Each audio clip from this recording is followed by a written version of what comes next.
his best game, 5 for 14 shooting, 5 personal fouls, in foul trouble for the majority of the game. Obviously leaves a pretty serious hole defensively at the center position against guys like Giannis, and even the stretch 5, Brook Lopez, playing pretty well in this one here. Well, things are looking bleak for Detroit. They are down 3-0. They have one more game at home. That's actually coming up tonight. We're going to talk about that in the preview section here in just a minute. And that takes us to the last game of Saturday night. Another one looking a little bit bleak, and this one was more ironic. James Harden goes 0 for 15, well, starts 0 for 15, setting a record for the most consecutive missed shots in a game of all time. Nobody's ever, I think 13 was the record for that, and I still think it was James Harden. He ends up going 3 for 5, though, after that, and scores 14 of his 22 points in the fourth quarter, leading the Rockets to a 104-101 come-from-behind victory over the Utah Jazz in Salt Lake City, giving the Rockets a pretty serious 3-0 lead in the first round series. As I said, he shoots 3 for 20 from the field, finishes with 22 points, 10 assists. Still a pretty decent game, honestly. As bad as this was, still a pretty decent game. Tell me you wouldn't take 22, 10 assists, and 4 rebounds out of DeRozan, for example. You'd like that. 2 for 13 from 3 land. Terrible 3-point shooting game for James Harden. Still enough, though. Still clutch James. 104-101. I think they were down by 2 at the end of the third quarter, so it was a pretty close game. But nonetheless, 14 with his 22 points there in the final frame, and they come back to get the victory. Yeah, they were down by 5 at halftime, down by 2 at the end of the third. Helping their man out, Chris Paul, 18 points, 4 rebounds, 4 assists on 7 for 15 from the field, and 2 for 7 on the long shot. 5 fouls, though, for both him and James Harden in this game. Both of them trying to be a little bit scrappier defensively. It actually took that, still held Utah to 101 points. Good defensive game, third straight good defensive game for the Houston Rockets. Poor shooting all around. Paul didn't shoot great. James Harden didn't shoot great.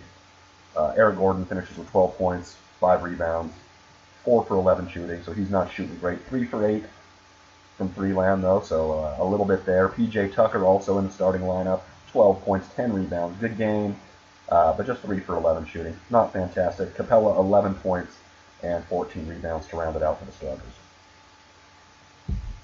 And as for the Utah Jazz, only one guy did much of anything. And in fact, only one guy took more than 9.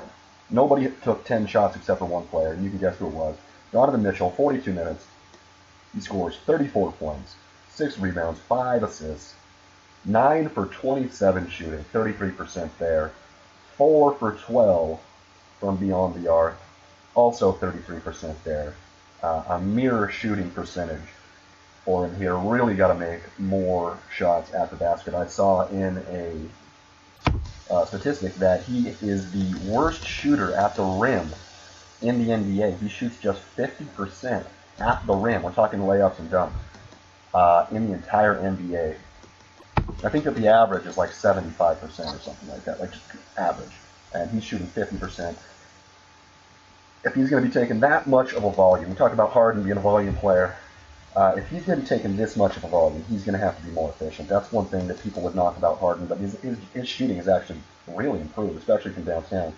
But yeah, nobody else getting shots. Joe Ingles, 3 for 9 from the field, 2 for 8 from 3, 8 points, 8 rebounds, 5 assists for him. You got Royce O'Neal in 29 minutes off the bench. He goes 2 for 8, 1 for 5, finishes with 5 points.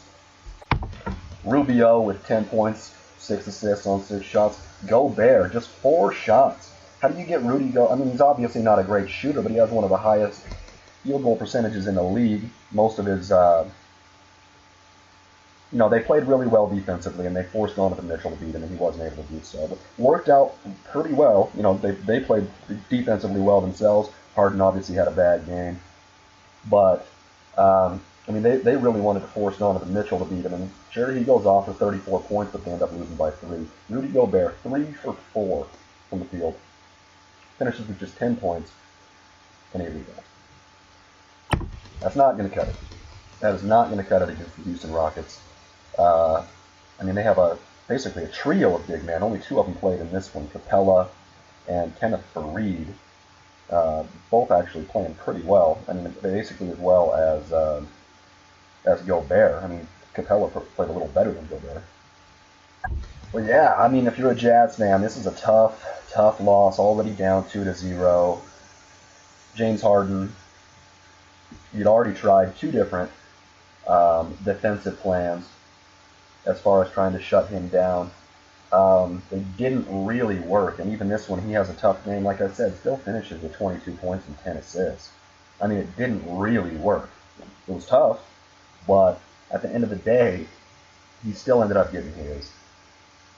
They got one more game at home. Obviously, they have to win that game. I'm pretty sure they'll be favored. I'm not entirely positive off the top of my head. But yeah, down 3-0. They're going to be going into game 4. That's going to be tonight, actually. We're going to talk about that here in just a couple of minutes. All right, that's enough of Saturday's games. Let's get to yesterday at 11 in the morning, Mountain Standard Time. This one kicks off. Gordon Hayward playing really well. He has 20 points. Marcus Morris starts a late 3-point flurry in the game, leading Boston back and giving them a series-clinching Game 4 victory over the Indiana Pacers, 110-106. Tightly contested game, the whole game. The Pacers were up probably between 5 and 10 for the majority of it. Boston with a great fourth quarter, and then, great help off the bench there. Comes back to win it. Like I said, Gordon Hayward scores 20 points in 34 minutes, 7 for 9 shooting, 3 for 3 from downtown. Marcus Morris, I just talked about, 18 points for him in 30 minutes, 2 for 4 from downtown, 7 for 11 overall for Marcus Morris. They're actually the 2 leading scorers in the game, tied with Tatum. Tatum in the starting lineup, 18 points, 8 rebounds on 4 for 10 shooting. Kyrie, just 14 points, 7 assists, 0 for 4 from 3 land on 13 shots. So 13 shots to 14 points, not the best for Kyrie. And Al Horford, terrible game for Al Horford. Finishes with 14, 12 rebounds, 5 assists, but 4 for 19 overall. 5 more shots than he put up points, and 1 for 6 from downtown for Horford. Usually a good 3-point shooter. All this shit doesn't matter, though. I mean, they swept the series 4-0. They're going to have at least probably a week off. You got to hope they carry the momentum. And I actually saw they were 4-0 against the spread in every game, too. That's pretty interesting.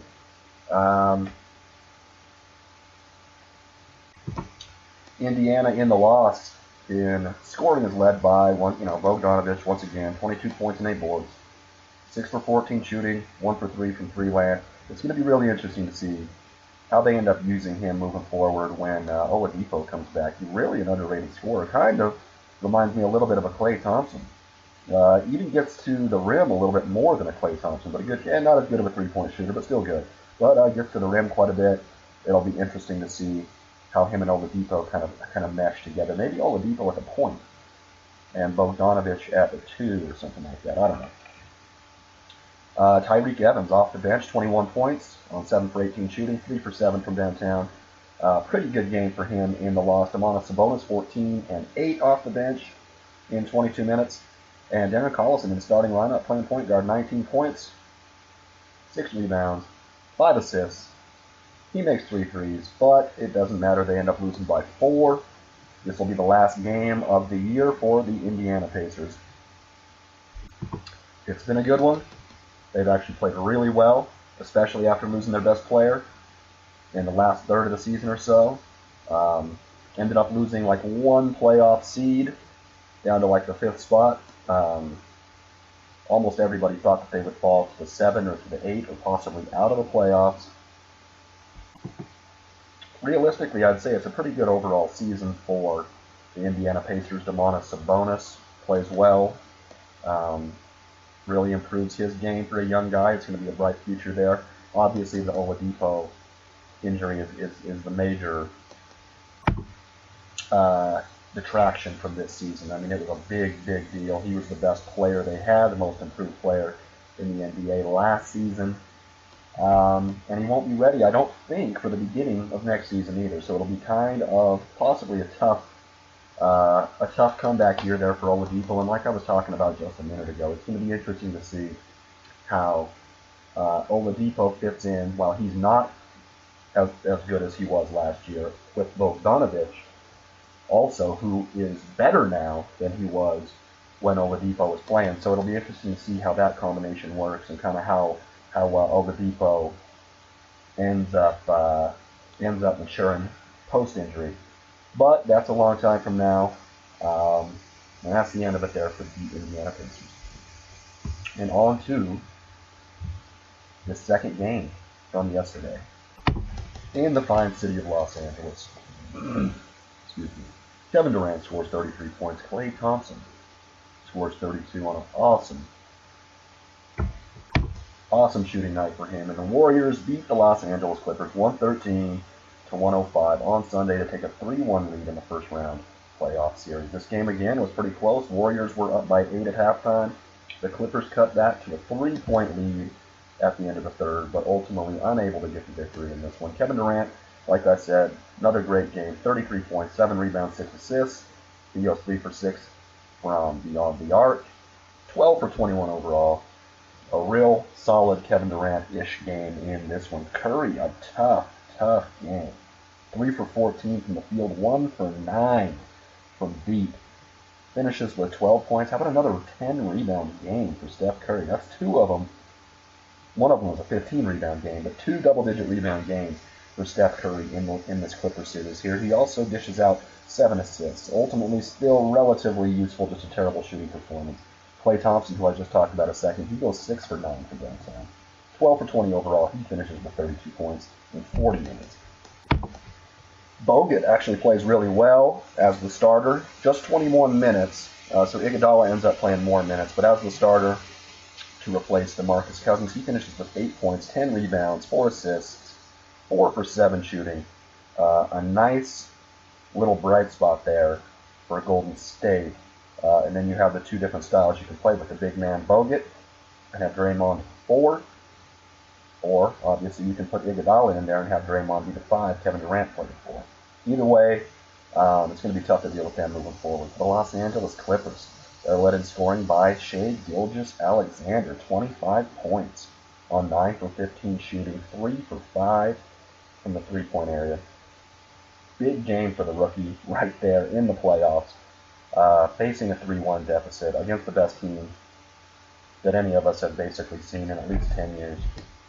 I mean, this team, the Warriors, would probably give the Heatles, the LeBron, Dwayne Wade, Chris Bosh Heat, Ray Allen Heat, some fucking fits, honestly. So big game there for the rookie, Shai Gilgeous-Alexander. Not a whole lot else going on. Danilo Gallinari, 16 points on 20 shots. Shoots just 5 for 20 overall, adds 7 rebounds to that. 12 points, 10 rebounds for Patrick Beverley. He does make 3 threes. Lou Williams, 2 for 10 overall. He finishes with 12 points off of the bench. Montrezl Harrell, good shooting night, 5 for 8. But he nets just 10 points in 26 minutes. In the loss, tough one. They're down 3-1. They're going to be going to Oakland. And, you know, literally a must win. And then, again, easier said than done. Pretty much have the toughest situation. I'm looking right now. Game 5 is going to be on Wednesday at 8:30 p.m. Golden State as an early 14-point favorite at home. I wouldn't be surprised if they blow that out the water. To the third game of yesterday. In Central Florida, Kawhi Leonard scores 34 points.